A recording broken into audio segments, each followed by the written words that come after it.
11월은 늘 알다시피 감사의 계절이잖아요. 감사하는 그런 마음으로 오늘 말씀을 함께 나누려고 합니다. 그래서 감사하면 생각나는 게 많이들 우리가 알고 있는 하박국의 말씀이에요. 여러분 잘 알고 있는 3장 17절과 18절의 말씀.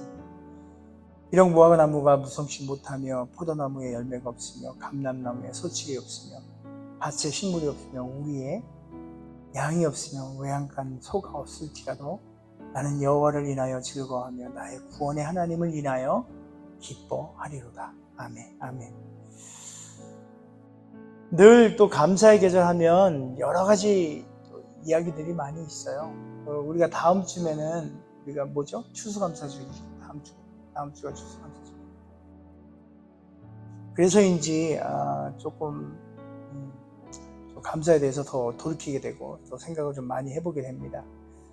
여러분 혹시 메이플라워라는 그 꽃을 본 적이 있나요? 메이플라워라고 들어본 적이 있나요? 메이플라워. 영국에서는 5월에 피는 꽃들을 통 털어가지고 메이플라워 이렇게 부른다고 합니다.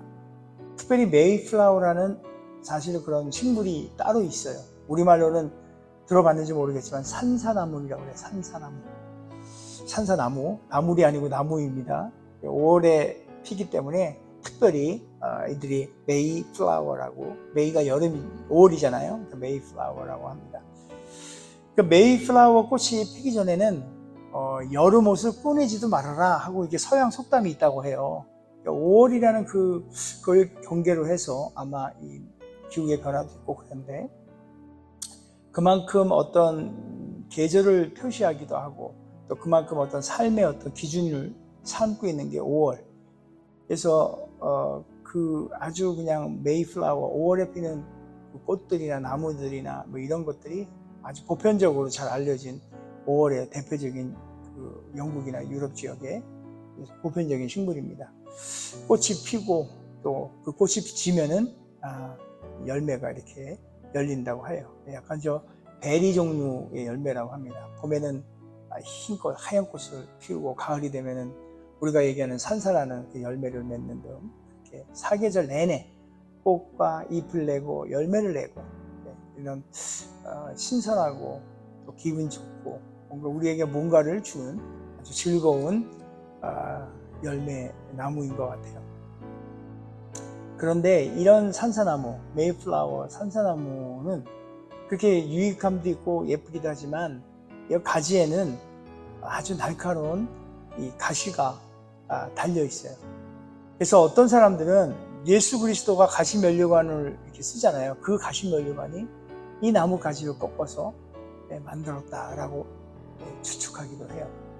사진을 제가 한번 가져왔는데요. 한번 볼게요. 예쁘죠? 하얀색 또 산사나무, 그 꽃나무예요. 5월에 봄에 피는 거고, 그 밑에 그 옆에 사진을 보면 그게 이제 산사나무예요. 그죠? 열매예요. 예쁘죠? 그죠? 뭔가 몸에도 좋대요. 저 열매를 따다가 말려가지고 차로도 먹고 여러 가지를 한다는데 어디에 대충 좋은지는 모든 열매들 다 어디에 좋대요. 뭐 기관지에도 좋고 뭐에도 좋고 뭐 온갖 안 좋은 게 없어요. 보면은 가만히 보면. 아무튼 요것이 우리가 알고 있는 메이플라워예요. 여러분 메이플라워 본 적 있어요? 실제로? 없죠? 사실 없을 거예요. 유럽을 가봤어야지. 자, 여러분 그 메이플라워 하면 떠오르는 곳이 있나요? 생각에 다 떠오르는 거. 메이플라워 하면 1620년도 그 청교도들 미국 이 신대륙을 향해 떠났던 그 청교도들의 그 배가 생각이 나지 않나요? 그 배 이름이 생각이 납니다. 저는 메이플라워가 우리한테는 이 생소한 꽃나무지만 영국이나 그 유럽 가운데는 아주 흔한 그런 꽃나무예요. 마치 우리나라에서 보는 개나리나 뭐 진달래 뭐 이런 것 같이 아주 흔해요. 그래서 배 이름에 이렇게 많이 붙였는데 재미난 것은 이 메이플라워의 이름을 한 배들이 너무 흔해요. 굉장히 많이 많은 배들이 그 이름을 사용했다고 합니다. 그래서 특별히 뭐 청교도인들이 특별하게 이름을 막 만들어서 이렇게 정한 것이 아니고 그냥 수많은 배들의 이름들이 메이플라워라고 이렇게 썼다고도 합니다. 그런데 특별히 이 청교도인 사람들이 그분들이 이 타고 온 배의 이름을 뭐 다른 이름 줄 수도 있잖아요. 그런데도 특별히 아주 흔하긴 하지만 그래도 메이플라워라는 그 이름을 붙인 이유가 좀 있었던 것 같아요. 가장 흔한 이름이기도 했지만 메이플라워라는 그 꽃나무, 그 꽃말이 갖고 있는 의미가 좀 남달라서 그래서 그들에게는 그 의미가 아주 절실한 어떤 그 의미를 갖고 있기 때문에 메이플라워라고 그러니까 미지의 세계를 떠나는 그 배의 이름을 이렇게 붙인 것 같아요. 그 메이플라워, 그 꽃말이 갖고 있는 그 뜻이 뭐냐면 희망과 첫 시작이에요. 그걸 상징해. 희망과 첫 시작. 너무 멋지지 않아요? 희망과 첫 시작. 고대 그리스 그 지역의 결혼식 같은 아주 그냥 이게 아주 파티 같은 거 있잖아요. 다양한 종류의 파티에 저 메이플라워 저 꽃들이 장식용 꽃나무로 널리 이렇게 사용되었는데 그 이유도 결혼식 같은데 이런데 왜냐면 희망 그리고 첫 시작 이것 때문에 저거를 많이 사용한 것 같아요. 그래서 아마 그 어떤 뭔가의 새로운 어떤 도전 그리고 희망 그런 거 첫발 그런 거에 어떤 적합한 어떤 의미 그리고 의지가 이렇게 담겨 있어서 이름을 이렇게 지었지 않았나 이렇게 생각을 합니다. 그런데 또 거기 아까 제가 말씀드렸듯이 가시가 있다고 그랬잖아요. 예수 그리스도의 가시 멸관을 만들 때 썼다 이런 사람도 있다고 얘기했듯이 그 가시 그것 또한 그거가 어쩌면은 그것이 더 청교도인들에게 필요했던 그런 무언가가 아닌가. 왜냐하면 그 가시의 그 날카로운 그러니까 장미가시처럼 이렇게 아주 날카로운 그 가시들이 어려운 환경 아무것도 모르는 그 환경 속으로 뛰어들어오는 데 있어서 그 가시 날카로운 그 가시들이 이렇게 자기네가 닥쳐야 될 어려움들을 물리쳐 준다는 보호해 준다는 극복해낸다는 그런 미신과 같은 그런 믿음이 있었기 때문에 아마도 청교도인들이 메이플라워라고 아예 딱 그냥 이렇게 이름을 정했던 것 같아요. 그래서 메이플라워 그들은 희망을 심는 배 희망 그리고 첫 출발의 그 희망을 담고자 하는 마음에 이렇게 첫 출발, 첫 시작을 해 나가는 데 있어서 아까 얘기했던 그 가시, 나쁜 기운들을 막아내고 그 배가 도착하는 그 목적지 그 신대로까지 순항하기를 소망하는 바람을 담어 거기다가 탁 담아가지고 그 이름에 상징적인 그 의지를 담아서 내포하는 이름 메이플라워 사용한 것 같아요. 우리도 사실 뭔가 일이 있을 때 이름 짓잖아요. 이름 지을 때 여러 가지 의미들을 다 부여해서 하듯이 이거는 동서고금을 막론하고 모두가 그런 것 같아요. 심지어 우리 이름 또한 그렇잖아요. 이름 전에도 한번 제가 말씀드렸는데 저의 이름도 뭔가 뜻을 갖고 있잖아요. 우리 여기 계신 분들도 다 저마다의 뜻이 있어요. 옛날 분들 뜻이 있는 그 이름 중에 개똥이라고 이름을 개똥이로 줬어요. 왜 줬냐? 개똥이처럼 아주 그냥 오래 살으라고 그랬대. 개똥이가 왜 오래 사는지는 모르겠지만 아무튼 오래 살으라 해서 개똥이 줬고 또 말자 더 이상 다른 나무 안 된다 해서 말자 마지막이다 해서 말자 뜻이 여튼 이름에 어떤 우리가 부여하는 것들이 있어요. 그래서 메이플라워는 희망을 담고 첫 발을 내딛는 그들에게 어떤 고난과 이런 것들을 다 막고 순항이라는 바람을 담은 그 이름이 바로 메이플라워예요. 아무튼 영국의 청교도들은 그런 희망과 소망 그리고 순항을 바라는 그 염원을 담은 메이플라워호에 이제 몸을 탁 싣고 앞도 보이지 않고 뭐가 있는지도 모르는 곳을 향해 그 긴 여정을 이제 출발합니다. 순탄해 보였던 출발은 머지않아서 많은 시련에 이제 이들이 부딪혀요. 우리가 새 길을 갈 때, 우리가 뭔가 어딘가에 새로운 일을 시작할 때 기뻐요, 사실. 뭔가 이 두려움도 있지만 그보다는 더 이게 설레임들이 많잖아요. 새로운 어떤 도전을 할 때 특별히 막 설레임들이 있어. 시작할 때 막 뭔가 다 될 것 같고 이미 벌써 다 됐어. 그런데 시작하자마자 곧 시련, 어려움, 고통 뭐 이런 것들이 다가옵니다. 예기치 않는 파도와 폭풍우 그리고 한파등들이 그들을 덮쳐와요. 그런데 그런 것들을 그들이 겪어가면서 희망과 소망인 메이플라워호에 몸을 의지한 채 정말 그 끝까지 그 배의 그 키를 놓지 않고 달려갑니다. 그렇게 청교도인들은 신대륙인 미국에 도착하여 진짜 이제 또 다른 또 희망과 소망을 갖고 시작을 하려고 하는데 그냥 거기 도착하자마자 얼마 지나지 않아서 반 이상이 굶어 죽어요. 병들어 죽고. 그리고 남아있는 사람들이라고는 또 그냥 해마다 겹치는 흉년 뭐 이런 것들로 고통을 당하는 거죠. 처음에 가졌던 그들의 소망들이, 그들의 희망들이 무너져 내리고 있는 거예요. 도무지 밝은 미래가 그들 앞에, 그들이 꿈꿔왔던 그 희망이 도무지 보이지가 않는 거예요. 청교도인들은 정말 하나님을 추호도 의심하지 않았던, 하나님의 인도하심을 믿었던 그런 신앙인들이었어요. 아무것도 준비되지 않고 아무것도 모른 채 도착한 그 신대륙은 그들이 생각했던 온갖 진짜 적과 꿀이 흐르는 그런 땅이 아니고 보통 온 천지에 어려움뿐이 없었어요. 그러나 그들은 그런 수많은 역경과 어려움 가운데도 불평보다는 그 믿음의 사람들처럼 신앙인들답게 금식 기도를 선포하고 하나님께 매달리며 기도하기 시작합니다. 하나님, 이 상황을 돌봐주세요. 우리를 도와주세요. 우리도 어려운 일이 겪으면 거저 그냥 입에서 새어나오잖아요. 주여, 하나님, 이 한숨 섞인 기도, 이런 탄식의 기도가 나오잖아요.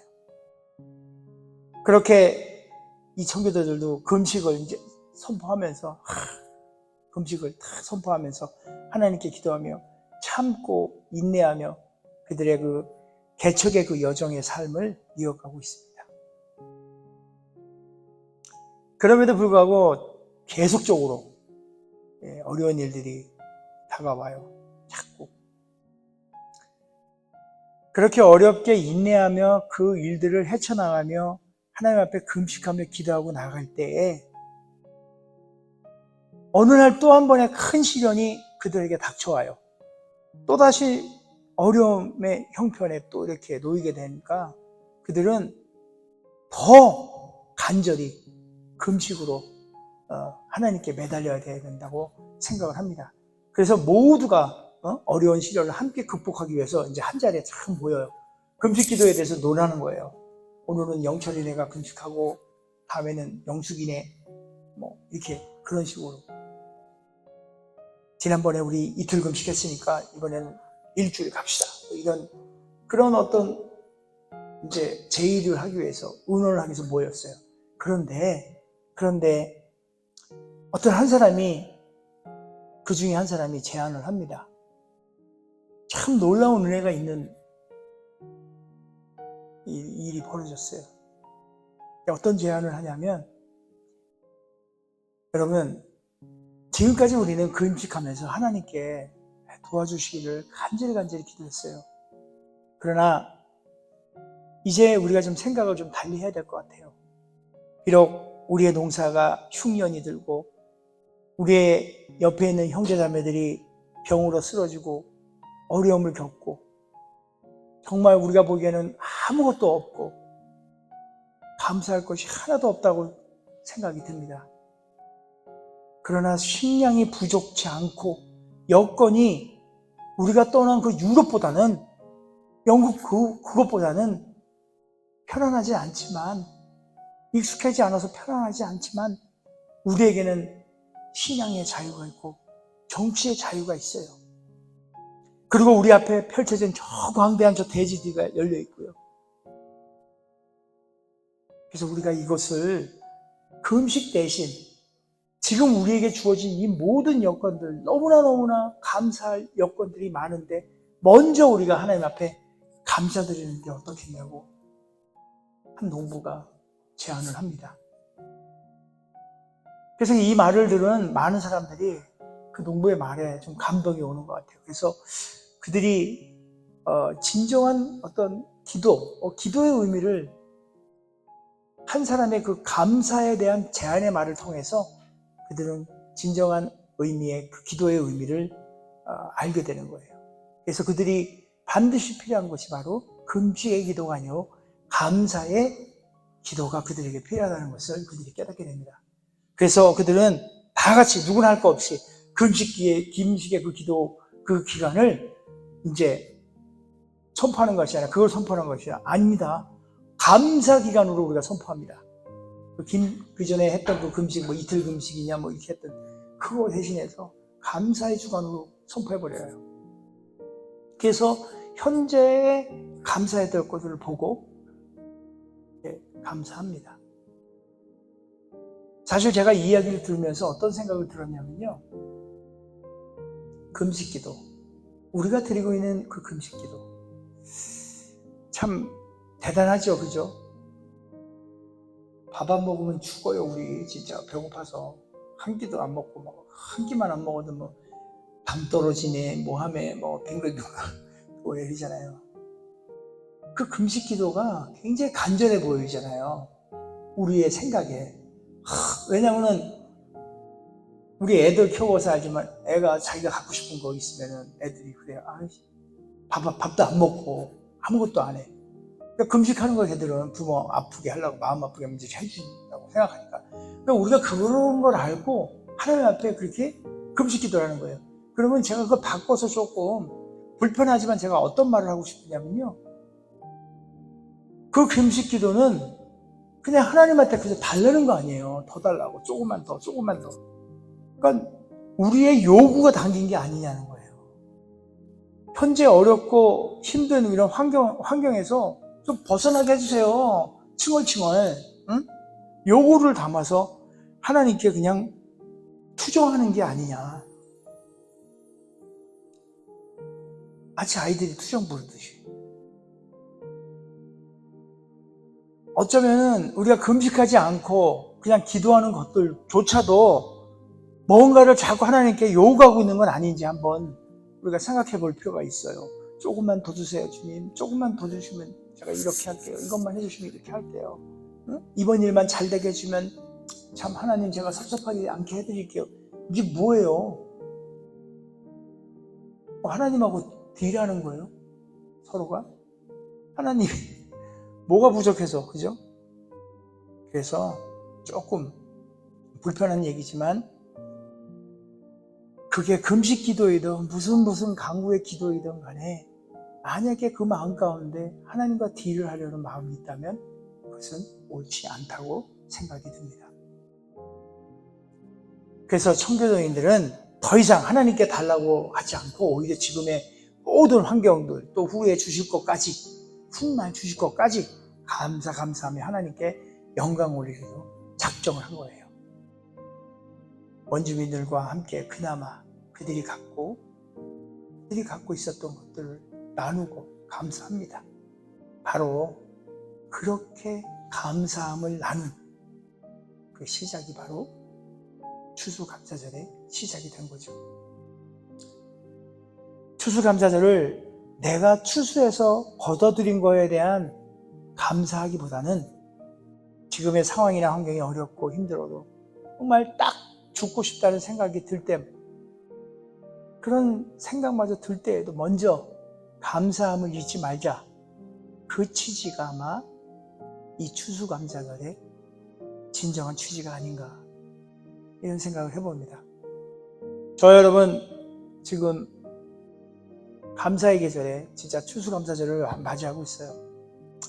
혹시 현재 여러분 어려움 가운데 그 어려움을 놓고 기도하고 있나요? 어떤 문제에 대해서 해결을 위해서 기도하고 있나요? 무언가를 달라고 기도하고 있나요? 무엇을 위해 여러분 기도하고 있나요? 불편합니다. 불편해요. 그래서 제가 질문을 한번 바꿔볼게요. 여러분은 무엇을 감사하고 있나요? 생각해 보기 원해요. 이리 봐도 저리 봐도 온통 어려움이고 진짜 힘든 것들 뿐인가요? 정말 감사할 게 일도 없나요? 생각해 보기 원해요.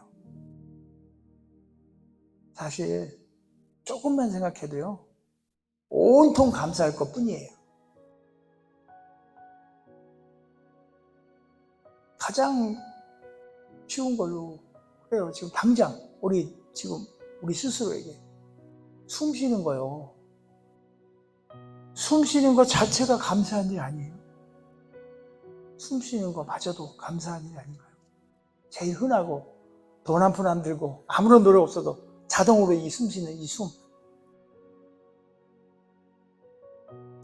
감사할 것도 많이 있지만 지금 현재 갖고 있는 문제도 그 문제 자체도 감사할 것이라 그런 진정한 감사. 고난의 뒤편에 있는 축복을 미리 감사. 고난의 뒤편에 있는 그 축복. 그거를 볼 수 있는 우리의 영안이 열리길 축원드립니다. 청교도인들이 그 추수한 것 있잖아요. 보잘것없는 그 진짜 옥수수, 곡식들 이렇게 갖다 놓고 그리고 들에 막 뛰어다니는 거 칠면조 이거 잡아서 그거 모아가지고 그러고선 원주민들 초대해서 첫 번째 추수감사를 드려요. 죽지 않고 살아있음을 조금 전에 얘기했던 그 숨쉬게 하심을 감사한 거예요. 살아남음에 대한 감사예요. 건강을 지켜주신 것에 대해 감사해요. 미지의 땅에서도 신앙의 자유를 누리고 있는 것에 대한 감사해요.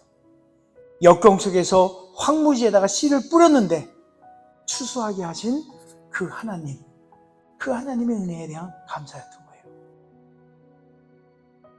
청교도들이 드렸던 당시의 그 추수감사절의 그 정신은 그들의 삶이 막 풍성해져서가 아니라 고난과 어려움과 고통스러운 그 절박한 환경에서도 감사를 발견하고 하나님께 감사의 날을 쌓은 것이에요. 정말 불편한 환경, 역경의 환경, 고난의 환경 그 뒤에 있는 하나님이 주시는 그 축복의 그 은혜에 감사해서 그 감사의 달을 쌓은 거예요. 우리의 인생 가운데 감사를 발견하고 하나님의 큰 축복이 우리 가운데 있기를 축원드립니다. 감사를 이제 발견하는 것. 그런 감사의 정신, 이렇게 표현할 수 있겠어요. 그런 감사함의 마음가짐과 감사함의 태도로 사실 보면 이 미국 땅이 풍요로운 땅이 된 것 같아요. 여러분 현재 무엇을 감사하고 계십니까? 감사는 감사할 조건들 속에서 이게 감사하는 건 아닌 것 같아요. 누구나 다 감사하잖아요. 감사할 수 없는 조건 속에서 감사하는 것이야말로 진정한 감사다. 이렇게 얘기하는 거 다 알잖아요, 우리가. 경제적인 어려움, 생활에 좀 어려움, 그런 가운데에도 감사할 수 있을까요? 건강에 굉장히 문제가 많아요. 그래서 건강상의 문제로 인해서 정상적인 생활을 못해. 그런 상황에도 감사할 수 있을까요? 직장 생활하면서 진급을 못한다든지 비즈니스를 하면서 그냥 어려움이 있다든지 이런 여러 가지 어려운 환경 속에서 감사할 수 있다면 그거야말로 정말 성숙한 자의 감사가 아닐까 생각합니다. 참 깊은 은혜의 사람은, 진정한 하나님의 사람은 즐거우나 괴로우나 성공할 때나 실패할 때나 부여할 때나 가난할 때나 범사에 감사하는 사람일 거예요. 오늘 본문의 말씀 한 번 더 볼게요. 하박국 3장 17절 18절. 비록